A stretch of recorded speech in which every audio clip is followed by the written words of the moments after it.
Hello, I'm Jared Taylor with American Renaissance. The censors hate my videos and try very hard to make sure no one sees them. So if you like this one, I hope you'll send the link to a lot of people.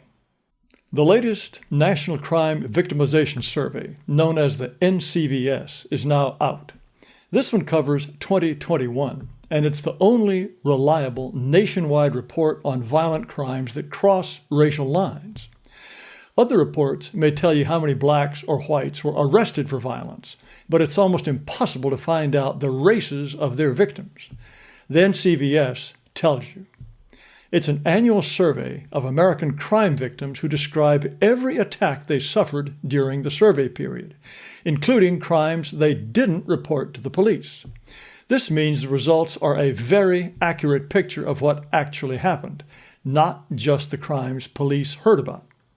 Leaving out the police makes the race data all the more convincing. A lot of people claim, wrongly, that because of racism, too many blacks and Hispanics are arrested and too few whites. In the NCVS, crime victims themselves tell you the race of the rapist or mugger. The NCVS doesn't include murder because it's a victim survey, and you can't survey dead people.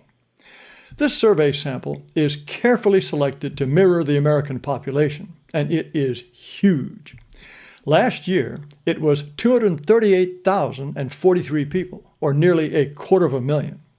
For opinion polling, a sample of 1,500 people is a big sample, and that gives a margin of error of about 2.5%.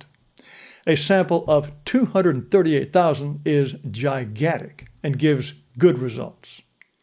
So let us turn to the justly celebrated and aptly numbered Table 13, which includes the figures for interracial crime. Let's look at the numbers for white victims. In the second column from the left, you see that in 2021 there were 2,641,720 cases in which whites were victims of violent crimes. Moving to the right, about 1.5 million of their attackers were white, 480,000 were black, nearly 200,000 were Hispanic, and 93,000 were other.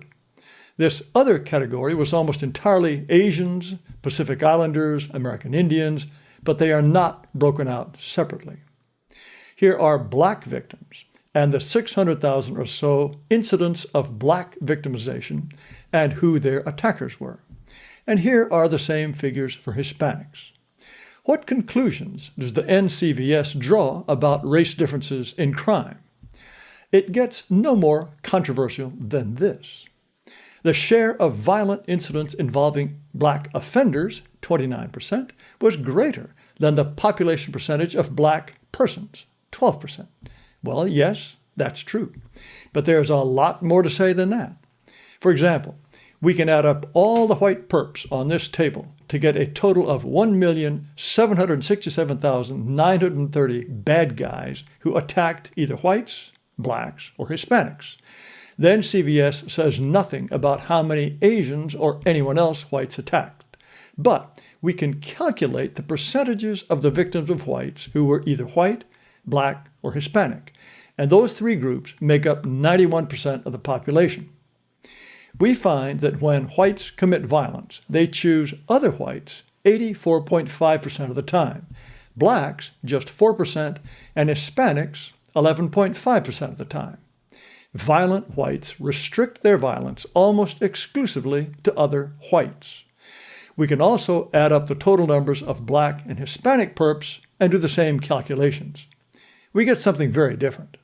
When blacks and Hispanics commit violence, whites are their most frequent victims, followed by their own race and then the other race. So it's all very well to worry about black-on-black violence, for example. But according to the NCVS, there were actually 121,000 more cases of black-on-white violence than black-on-black violence. Hispanics attacked about 2,400 more whites than they attacked fellow Hispanics. We can get other interesting numbers. The NCVS says that whites are 61% of the U.S. population, blacks are 12%, and Hispanics 18%. Since we know the number of perps of each race who attacked someone of another race, we can calculate the likelihood that any given person of any of these three groups attacked someone from the other groups. For blacks and whites, the numbers are shocking. A black person was 35 times more likely to attack a white rather than the other way around. A black person was 3 times more likely to attack a Hispanic than the reverse, and a Hispanic was 3.3 times more likely to attack a white than the other way around. The Bureau of Justice Statistics reports the data to the public every year. It takes only simple arithmetic to calculate these figures. But have you ever heard them from anyone else, much less from any mainstream source? No. Journalists are not so stupid they can't do simple math, but it probably never occurs to them to do these calculations. If it did, they would slit their wrists rather than tell you the results. The media have biases, and one is not to tell you the truth about race. If a liberal were even aware of these numbers, he would probably say blacks attack whites so often only because there are more whites than blacks, about 5 times as many, in fact. However, do you think for a moment that the kind of blacks who rape or rob or beat up white people live in places where there are 5 times as many whites as blacks walking around? Of course not. They mostly live around other blacks. They have to hunt for white people to attack.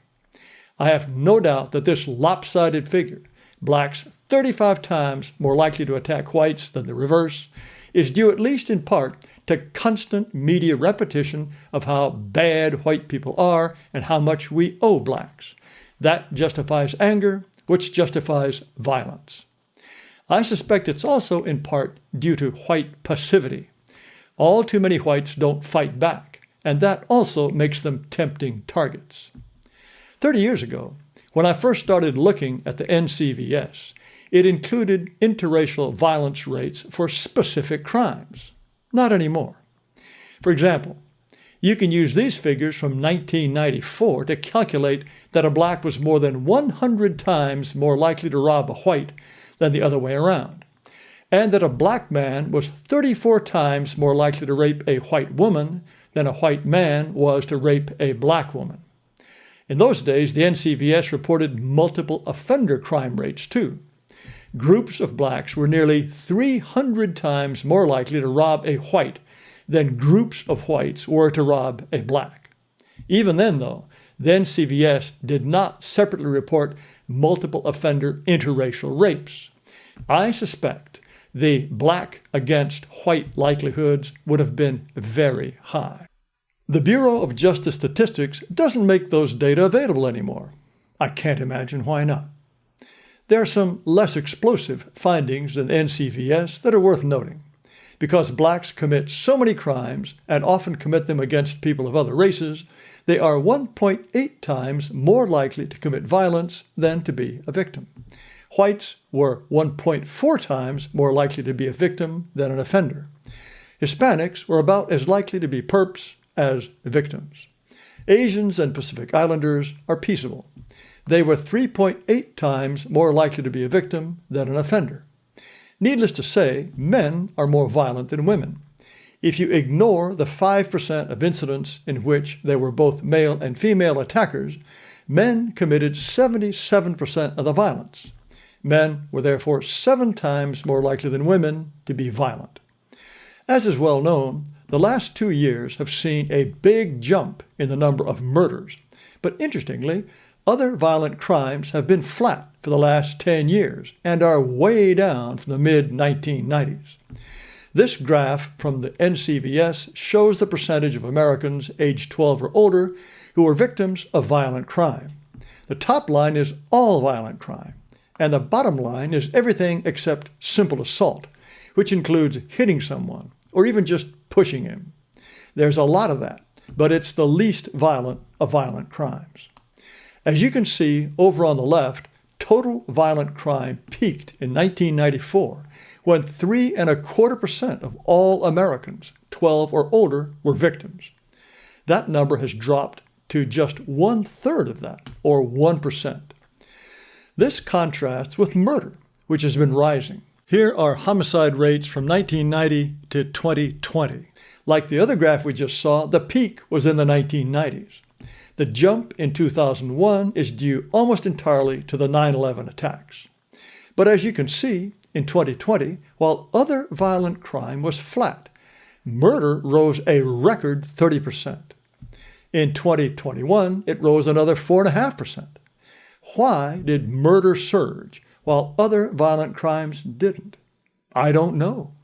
But I can say that the record-breaking jump in 2020 and the continuing rise last year were due almost exclusively to more blacks killing each other. But back to the NCVS. It includes other crimes, both reported to the police and those not reported. And the percentage reported varies a lot according to the crime. Here are the percentages of crimes reported to the police for 2020 and 2021. Interestingly, rape and sexual assault is the violent crime least likely to be reported. Why is that? Because sexual assault includes unwanted touching. There is a lot of it, and women report it on a survey, but don't usually call the police for it. You would expect what's called intimate partner violence not to be reported very often, but police get quite a few such calls. This is usually physical violence, not rape. Of all the violent crimes most likely to result in a call to police is an attack with a weapon. However, the crime most likely to prompt a 911 call is car theft. People want their cars back, and they think the police might actually find the car for them. More on calling the police. Not surprisingly, women are somewhat more likely to report a crime, 49% to 42% for men. But even more interesting, victims of the big three races, in yellow, white, black, and Hispanic, are all almost equally likely to call the police, with blacks slightly in the lead at 48%. Blacks are supposed to hate and mistrust the police, and Hispanics are supposed to be cowering in the shadows, afraid that ICE will show up if they call 911. It doesn't look that way. Curiously, it's Asians who were least likely to call the police in 2021, but most likely to call them in 2020. The samples must be too small to give consistent results. So these are the highlights from the latest National Crime Victimization Survey. Again, these data are available to the big media, but you can be sure that if you hear anything at all about them, it will be that Joe Biden is doing a great job keeping violent crime under control. And anything about race, you heard it from me, not from the TV news. Thank you for watching. Please subscribe to this video channel. Maybe you could even give this video a thumbs up. I invite you to visit amren.com, amren.com. There you will find podcasts, videos, discussions, many things that I feel sure will interest you. But again, thank you so much for watching.